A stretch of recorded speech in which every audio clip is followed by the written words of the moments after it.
Hi guys, welcome back to my YouTube channel. My name is Sev and welcome. So for today's video, I will be talking about things I wish I knew before attending grad school, specifically NYU. I'll get into a few little things that I wish I knew about NYU and give you a little bit to prepare yourselves just in case you'll be attending NYU anytime in the future.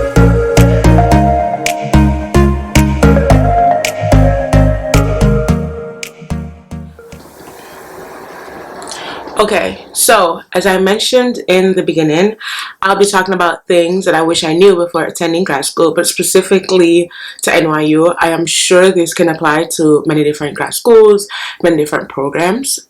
So yeah. And before I start, a little disclaimer.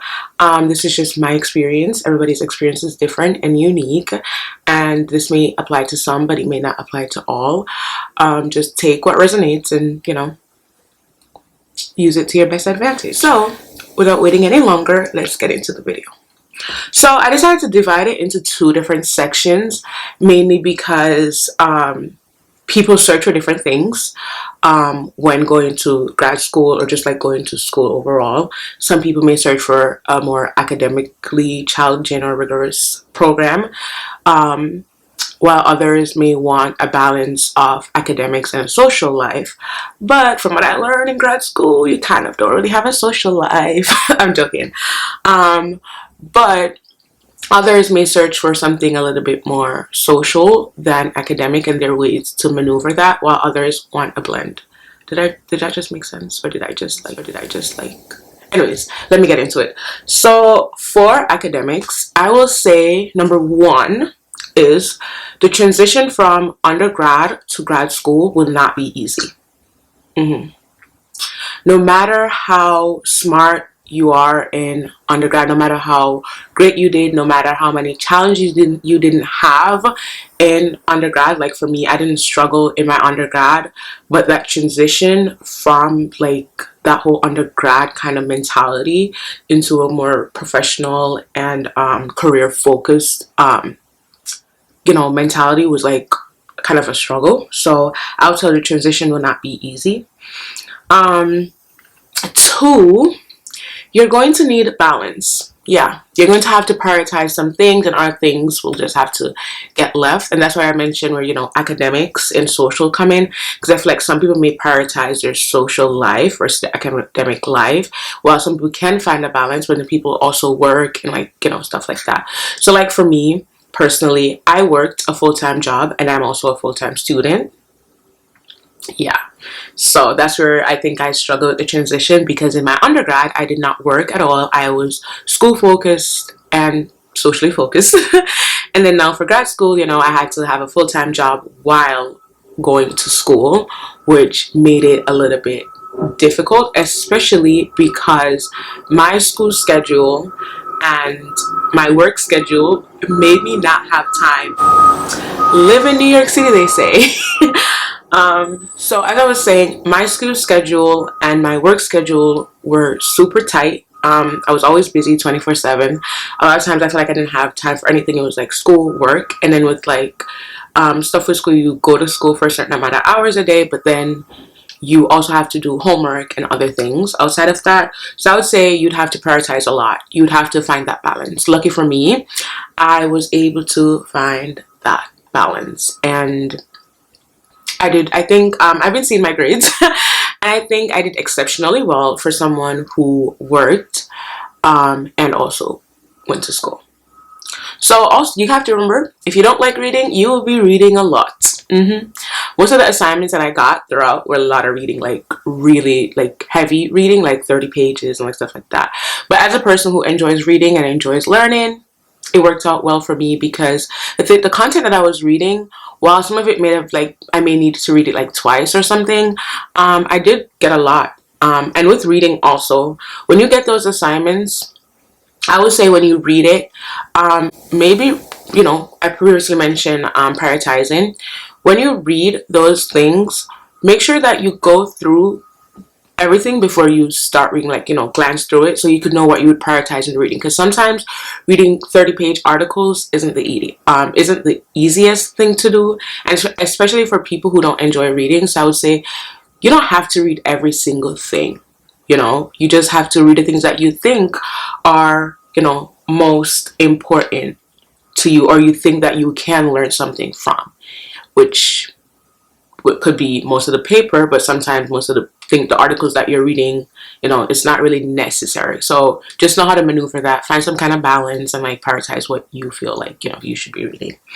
I think fourth would be that participation is still a huge part of your grade, and attendance. Yeah, I didn't think that mattered because it's grad school, and I'm a person who I don't like participating, even though I participate a lot, but I don't like participating mainly because I feel like if I don't have something that is valuable to add to a discussion, I don't feel like I should be adding it. And I think with participation grade, what happens is that people tend to repeat themselves, people tend to repeat other people's stuff, or people tend to add something that may not be valuable to the conversation just because of participation grade. But you do have to participate a lot in classes and network and just be social. So yeah. Another thing is that you're not spoon-fed anything, and this, I would say this, especially for people who are transitioning into a new program. So a lot of people go to grad school because they want to pivot in their career and they want to do something different, or they want to expand, or you're coming from something that's related to what you were doing in undergrad and want to expand. You're not spoon-fed anything. So for me, my undergrad, most of my work was in journalism and advertising, and I did have an English minor.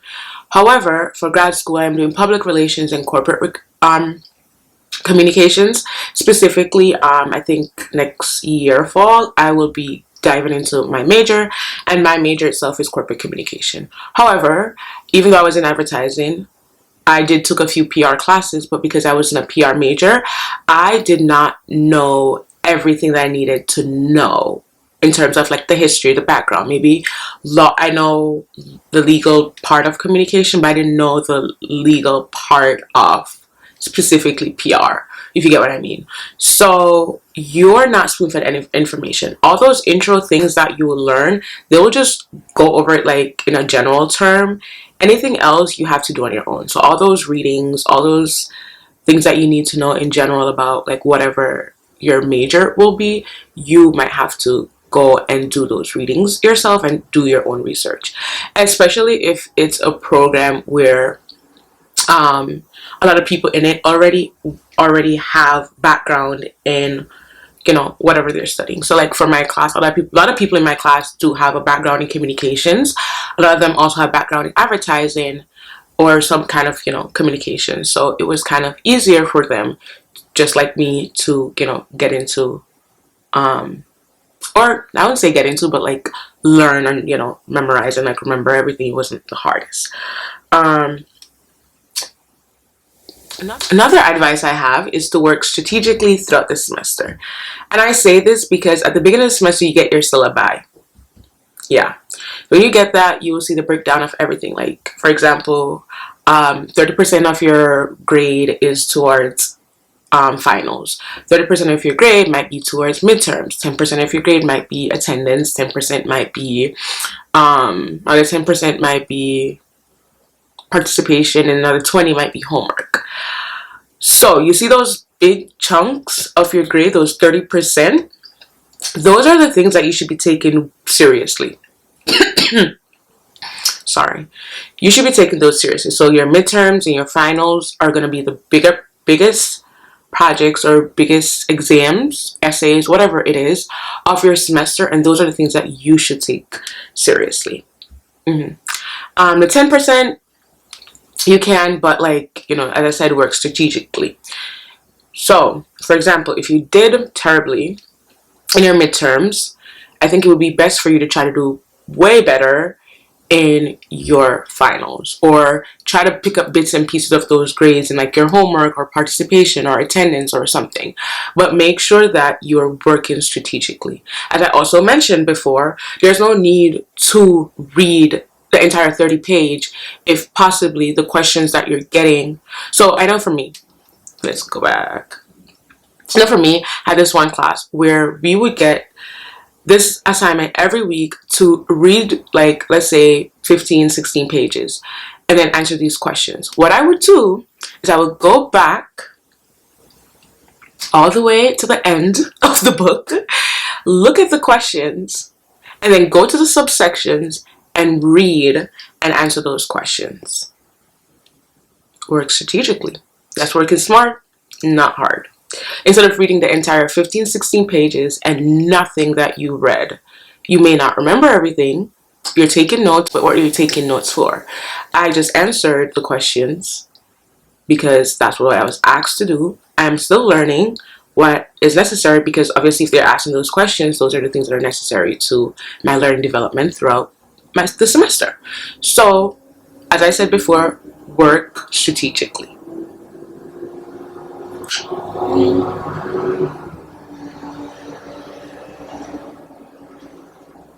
So fun living in New York City. Anyways, the next thing I would say is to build relationships with your professors, network with them, connect with them, and communicate with them. Because at the end of the day, those are the people that you're going to have around you for the next 2, 3, however long your program is, years. And you can learn a lot from them. They can help you to, get ahead or something. Like, you can use your professors. Like me, I would go to class early sometimes just so I could sit and talk to my professors, have conversations with my professors, get to know my professors on an academic level, and they get to know me also.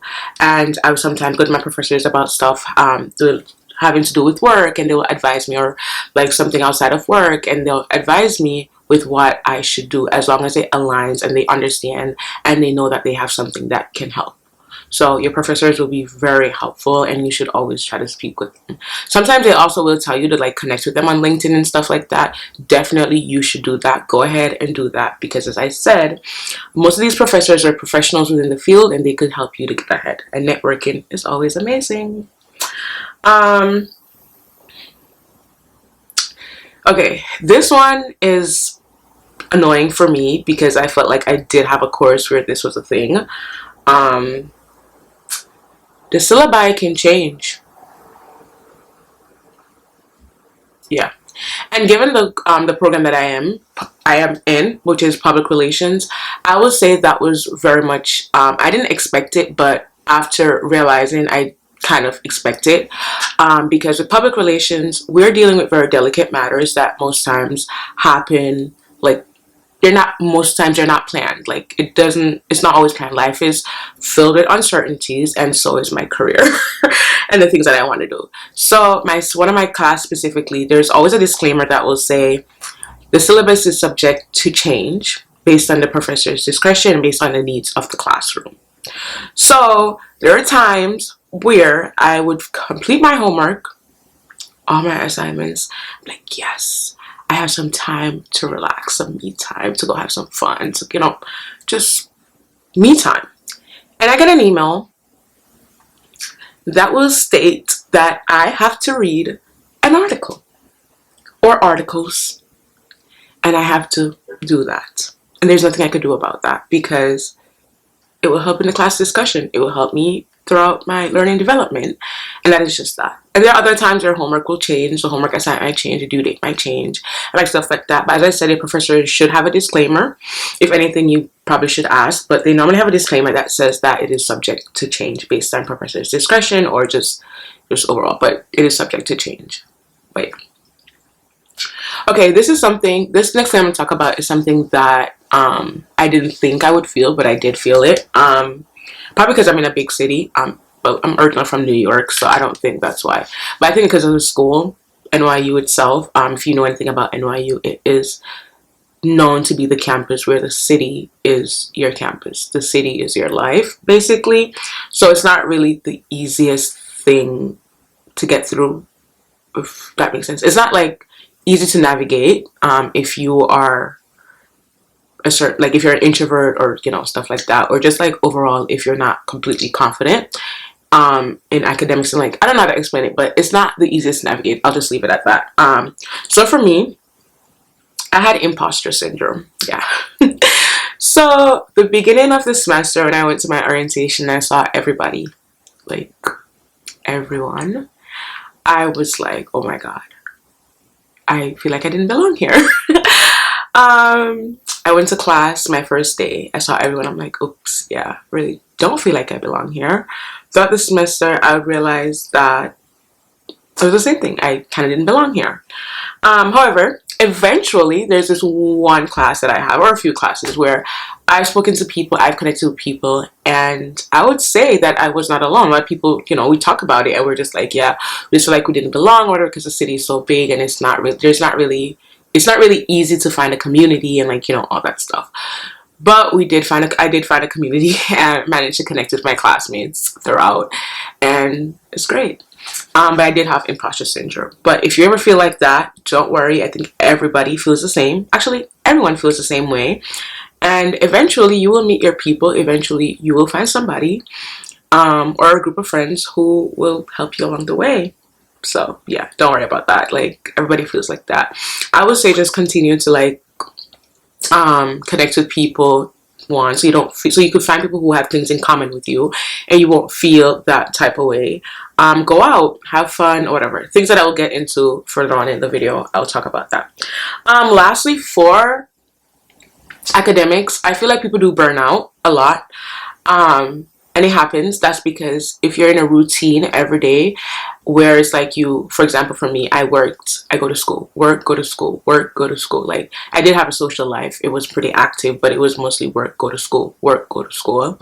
Burnout can happen because you have a set schedule for everything. Like, you know, you work on these days, you go to work at this time, you have to leave work at this time, you have to get homework done at this time, and like stuff like that. I know at one point in the semester, I had to change my homework schedule. I was just like, I don't feel like doing the homework. I don't feel like putting this class at the top of my priority list right now. So I literally just had to change my homework schedule, like the way how I used to do homework. I used to like switch it out and sometimes there are days I would take off and I said, I won't do any homework on these days. I had to realize that that wouldn't work because then I would be doing too much homework on one day. So I ended up spreading my homework out, and I did get like hours to relax and stuff or do stuff, and then another set of hours to do homework. So I would say burnout do happens. It is just for you to realize that it's happening and just readjust, redirect, prioritize yourself. Just find things that you think will make you happy, and you know, just learn how to navigate it. It may not be the easiest, and sometimes if you have a community, you have friends who will cheer you along and they will help you, and you know, you will feel that sense of that, you'll feel it going away. Like, you know, as I said, change is always good. So just redirect yourself and readjust, and you get back on schedule. Okay, so I'm gonna get into the social part now. It is New York City, so there's a lot of social. Yes, NYU do have a lot of clubs, a lot of things to do. So for the most part, your social, I guess, for the social part, I guess you got it. But the issue is there will be a struggle. Because you have all these homework, and if you work and you have all this, and like your schedule is extremely tight already, there's not going to be much space for social. But as I said, priorities. And you will have to prioritize some things, especially in times where, for example, I did speak about a burnout. You're going to have to realize that you can't work on autopilot all the time. You will have to find things to do that are fun. And New York City is a huge place. You could always find things that are fun. You could always fill small pockets of happiness for yourself and create them, build them, and have fun. Okay, so I'll talk about social life. The first thing I would say is to always connect and network with people in your classes. I have had some conversations with my friends, and they're like amazing. They're like, you learn about like their history, like their working history, their academic history. You just learn them as a person and like everything overall. Like, it is one of the most fulfilling things, because during classes we do get breaks. Like, I get like a 15-minute break, and all those 15-minute breaks, I will spend time talking about things I did over the weekend, something that I did, my friends did, or something that we have in common. And it's just like so amazing, because just like you just went through an hour and some minutes of just talking about academics or whatever, and just get that nice 15-minute break to just like relax and like talk about things that are fun and talk about what you're doing after class. And maybe sometimes we have hangouts after class, like we would go to happy hour or something in New York City, and like, you know, and we eat and we talk and we have fun, and it's like amazing. So I would say always connect and network with your classmates. I would say always find time to hang out with your friends and family. As I just mentioned, I would have to create that time to hang out with like friends or family. I used to have to, sometimes after class, I would go out with my friends and we spend 2 hours together and we eat and we talk and we laugh, and that is fun. I have my other friends outside from, separate from school, I would hang out with and like talk to, and yeah. So you just have to create that balance. Even though I did work, I did have a pretty good social life. I went to school, and I have a great balance of like my social life. Another thing is that New York City is big and it's always active. So find things you can enjoy throughout all the time that you're here. The 4 seasons, you will have things to do. Yeah, it's New York City is huge. In the summer, there's a lot of things to do. There's cruises. There's just like outdoorsy things to do that you could have fun with. In the winter, in the fall, there's things to do, things to enjoy, food to eat, and like all of that. And the festivals and stuff, like you can enjoy New York City. So don't overwhelm yourself with academics without taking in the things that are around you. And New York City is a big place, so there's always be a lot of things to take in around you, and you should always try to get a little piece of everything, honestly, because it can be fulfilling. As I said, find small spaces of happiness and embrace them, and just, you know, use them to your best advantage, because that will help throughout my semester. Sorry about that, my camera died, so I had to go charge it and then get back. So I'm not sure where I left off, but I think I was talking about how New York City is huge, and you should just try to explore everything in New York City. Also, you don't have to go with a group of friends. You could also go out by yourself. I go out a lot of times by myself. You could do happy hour. You just go to bars and sit. You could just sit at a bar, or if you want, you could just sit by yourself or whatever. It's a great way to meet people. It's a great way to like talk to people and stuff like that. I have spoken to people at bars. I've sat at a table or at a bar counter or whatever, and I've spoken to people and I've interacted with people, and it was fun. It was like nice and like, you know, stuff like that. Then you also get to interact with the bartenders, and they always have stories to tell. They're always amazing. You get to watch them make your drinks. It's like an experience. So you could also enjoy stuff on your own. I like to sometimes go outside and like do shopping, like clothes shopping by myself and stuff, and enjoy as much as I kind of like hate shopping in person. I'm an online shopping person. I still try to like shop in person by myself, and I enjoy it. I would say also NYU, or like a lot of colleges, have a lot of clubs and groups, and you could join because they help to build community, and then you could attend those events that the clubs keep and stuff, and it just helps to have that sense of community. You can meet your friend, you could meet friends there. You could just, you know, relax, I guess, and just enjoy things and take things in day by day. A lot of these events, you can meet a lot of people. You can, as I said, networking is really important. In grad school, you hear me say this because it's something that is extremely important. You get to network with people, you get to have fun, you get to like build a community. You could also hang out outside of these clubs with people that you've met in these clubs and stuff like that. So it's just like a sense of like coming together and building your own community, since you don't really have a college campus to do that on. So overall, I would say that throughout grad school, be sure to take care of yourself, find some balance, focus on your priorities, and try to prioritize also your mental health. Like, I didn't really touch on that because I don't think that was something that I struggle with, so I can't speak on it. But I would say prioritizing things is extremely important, and for a lot of people, they have to prioritize their mental health. They have to do social, they have to like do, there's like a lot to do, but just make sure that you know what you should prioritize and you know how you're feeling. And I think mental health is something that is extremely important, especially when it comes to like burning out and just like not being able to find balance, and like not being able to have social, like all sorts of stuff. As I previously mentioned, to find happiness in small things that will bring you that. So maybe a walk in Central Park, a walk at a park, Bryant Park, going out to eat, maybe sitting at a cafe and just enjoying everything, and just like, you know, find small things that will make you happy. And lastly, don't overwork yourself and give yourself grace. That is something I have cherished for my entire academic career. I don't try to overwork myself. I always try ways to maneuver things and to work smarter rather than harder, and just to get things done in a simpler way than they go into an extent that may either cause you to be tired or just annoyed and like stuff like that. And give yourself grace. When I say give yourself grace, I'm a perfectionist, so it is extremely hard for me to settle with anything less than perfection. And I have to realize that I cannot give my academic work the same attention all the time. So, because my days change. So some days I may be able to do my work in a way that I could get an A, but there are days that I may not be able to get that A. I could get an A minus and I could get a B, and that is okay. I should just grace myself, be happy. Especially with me, who I have to balance work and school plus my social life. I think I had to learn how to grace myself, to know that you could have spent 6 hours on this assignment and you couldn't. You could have gotten a better grade, but then you didn't have the time because you had work. And so I just had to like know that in my situation, I have a lot going on. I have a lot on my plate, and I have to always grace myself. I can't beat myself up for not getting that A. All I would have to do is try to do better on a different assignment, and then also keep in mind that every single assignment that you get is your strength. Some people's strength is writing, and they'll get writing assignments, for example me, and I will just do it, and it's easy and it's all done, and I'll get a perfect grade.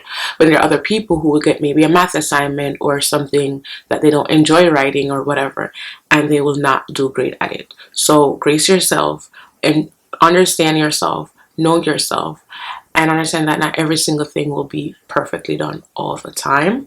And I think that is something I'm still working on, trying to balance and figure out as a student, to know that, like, hey, you're working a full-time job, you're going to switch a full-time student, you have your social life to keep up with, you have other parts of your life to keep up with, and you're not just a student, and you might need to prioritize other things in life other than school, and that is okay. I just need to understand and grace myself. So yes, and also always try to celebrate every little thing. I do that. I celebrate every wins. My losses, I just take them and I say, hey, maybe next time. So that is something that is important too. I am a celebrator. Like, I celebrate everything. The small holidays I celebrate. I don't care how I'm going to celebrate, either to get myself some food, take myself out, buy myself some clothes, or buy myself something nice. I am going to celebrate, and nobody's going to ever stop me. On that note, I am done. And I hope you enjoyed this video, and thank you so much for watching. Don't forget to like, comment, and subscribe to my YouTube channel, and I have more videos on the way. Also, can you guys let me know what you would like me to talk about? Like, I don't want to talk about school. I do have this other video idea coming up, like a week or a day in the life of. I think a week in the life of might be easier than to do a day in the life of, since my day is so hectic and chaotic most times. But I could definitely do just like a day in the life of. It could be as a student, it could just be as just a day in the life of. So yeah, just let me know. See you guys in my next video. Thank you so much for watching. Bye.